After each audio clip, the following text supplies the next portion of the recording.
Let's move a little westward, and a little birdie tells us that the musketeer is in for a meta shock. Yes, I'm talking about Elon Musk, who bought Twitter just last year and shook quite a few nests. He's now found stiff competition from Mark Zuckerberg's Meta that launched the Twitter lookalike, the Twitter competitor Threads, ahead of schedule. By the looks of it, it's pretty much just Twitter running in dark mode, I think.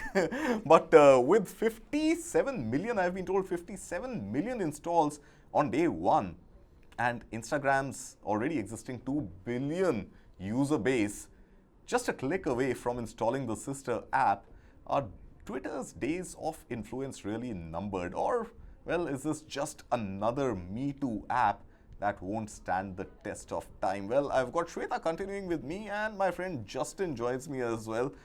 Justin, you've done this beautiful story on the musketeer, the original musketeer, Elon Musk. And Elon Musk has filed a lawsuit, or is contemplating filing a lawsuit already against Threads. And it says that critical resources from Twitter were picked up, put onto this project specifically. And here we have it. We have a Twitter look-alike pretty much. What do you make of this?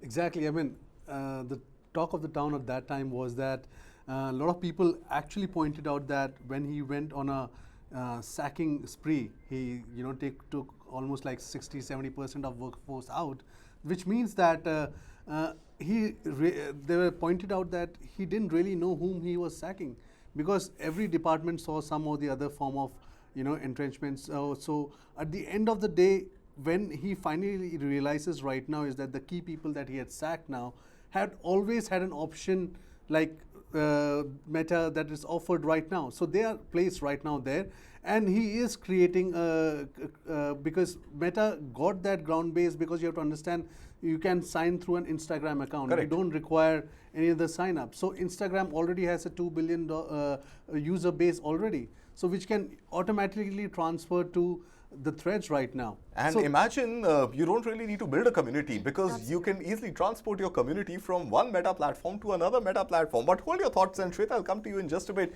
We've got two very fascinating guests joining us for this lovely discussion. Siddharth Pai, founding partner, 314 Capital, and of course the former Twitter India CEO Manish Maheshwari joins us. Gentlemen, thank you so much for being with us here today. Manish, let me put this straight to you. I don't know if you have seen Threads. I explored. I was one of the 57 million people who installed it on day one. And to me, it pretty much looks like Twitter running on dark mode. In fact, after using it for half an hour, I forgot I'm not on Twitter, I'm on Threads. As a user and as the former CEO of Twitter India, what are your initial thoughts on Threads? I did try Thread. In fact, I spent a lot of time on it yesterday. And I think two things jumps out to me immediately. One is the tight integration with Instagram, both in terms of sign up, but also in terms of you can port your profile and your followership. So that's a pretty interesting and a very strategic move. Second is it does talk about the interoperability and the fact that you can start on Thread, but then there could be other servers that other people can create, which can then talk to Threads, and it can work in a very decentralized fashion. So that's also a very distinct characteristics. Now, what in my view has happened now is that Thread has got a head start, right? I mean, clearly Instagram has billions of people, and any of them can come to Threads. So that head start is good. It gives them a strategic advantage. So it's good, but it's not going to be sufficient, because if you think about it, in the history of social media, a long time back, Google started something called Google Plus to compete with Facebook in those days, and that failed miserably, right? So just because Meta is doing Threads, that doesn't mean that it is bound to be successful. What they have to now solve for is that now that they have the users, how do they drive conversations on Threads, and how do they break stories? How do they make it relevant so that people who are text first people, or people who want to engage in thoughtful, opinion driven and news driven conversation, they find value in being on Thread, and they find value in creating content and consuming content there. That remains to be seen, right? Instagram is a visual format, and context does matter. When you're on Instagram, you are there to look at visuals. But when you come to Threads or say Twitter, your context is different. You are looking for cerebral conversation. So, And Manish, that I is agree with actually you, but key. how much of that onus is with the platform and how much of that is with the users? To my limited understanding, it's up to the users to create the content, and the platform is, at the end of the day, just a platform. No, but I mean, if that was that easy, then anyone could create platform and leave it to the users to make it successful, right? That doesn't Okay. happen, right? So you have to then think about, okay, what can you do at a platform level that encourages people to break stories, to start trending content, right? Now, it happens at two levels, right? One is you have to onboard the right set of people. For example, when journalists like yourself start breaking story on threads as compared to Twitter first, so then you know that threads has arrived, right? Okay. Today, the stories are still broken on Twitter, and my view would be that many people are not happy with Twitter and the way Elon is managing it. So Yeah. clearly, they have an incentive now to break stories on threads first. That's one. Okay. Second is that technologically also they have to figure out how to think about what is trending. How do you think about what content people want to consume? How do you run the algorithm in a fashion which creates value for the user? So I think those are the two roles of a platform. One is to get the right people and then create mechanisms and systems so that the right set of people are able to create relevant content to make the platform useful and get the flywheel going. They have a very good head start with like 60, 70 million people already on the platform. The question is, can they sustain it? I mean, it's about execution and sustaining, and also making sure that people stay engaged after this. Okay, so stay with me, Manish. I'll just come back to you. Let's get Siddharth Pai also into this discussion. Hi, Siddharth. Have you tried your hands on Threads? And if you have, which I'm sure you would have, since you're on this discussion with us today, another Me Too product, or do you see some differentiation? So I did try out Threads through a friend's to a friend's Instagram account. I'm unfortunately not on Instagram. I'm not a big. I'm more a written person as opposed to being a visual one. So that's a choice on my side. One thing I did actually notice from Threads is I think Threads is Instagram's version of how Twitter should actually end up running. I think the biggest thing is going to be whether the audience is going to accept the kind of platform that Threads actually has.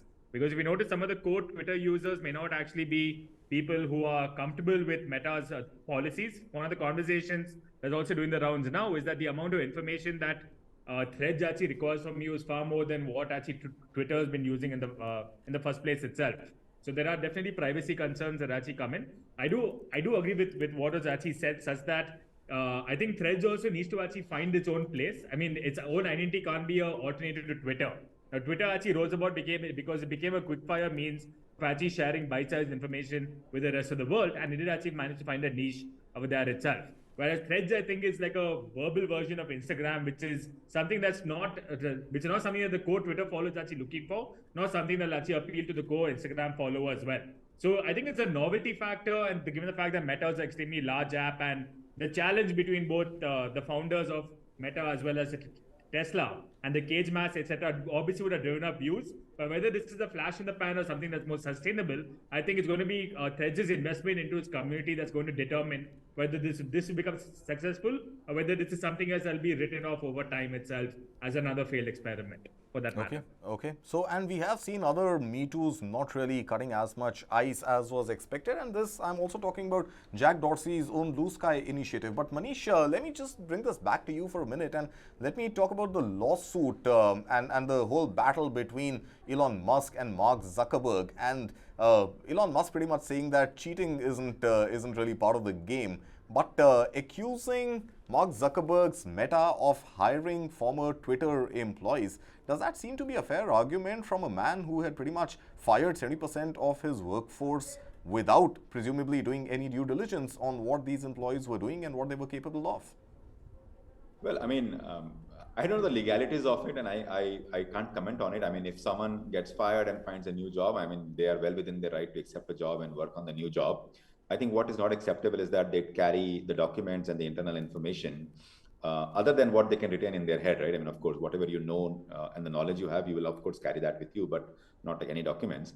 So, I mean, this lawsuit, I don't know what will happen to it. I mean, clearly, both parties have strong legal teams, so they will probably fight it out if they want to. But I kind of feel here is that rather than legally fighting this, Elon should think about how to get the focus back on Twitter and how to make sure that Twitter does an awesome job so that people don't leave Twitter in the first place, rather than doing this kind of catch-up kind of a game, saying, okay, someone else has come up with something better and let me sue them, saying, okay, you took my employees. I mean, that won't go down very well in my view. Having said that, you can't say anything about Elon. I mean, Elon being Elon, he can very well mount a legal case. But I mean, this time he's against Mark Zuckerberg, right? So I mean, they also have strong capabilities when it comes to legal kind of a battle. So.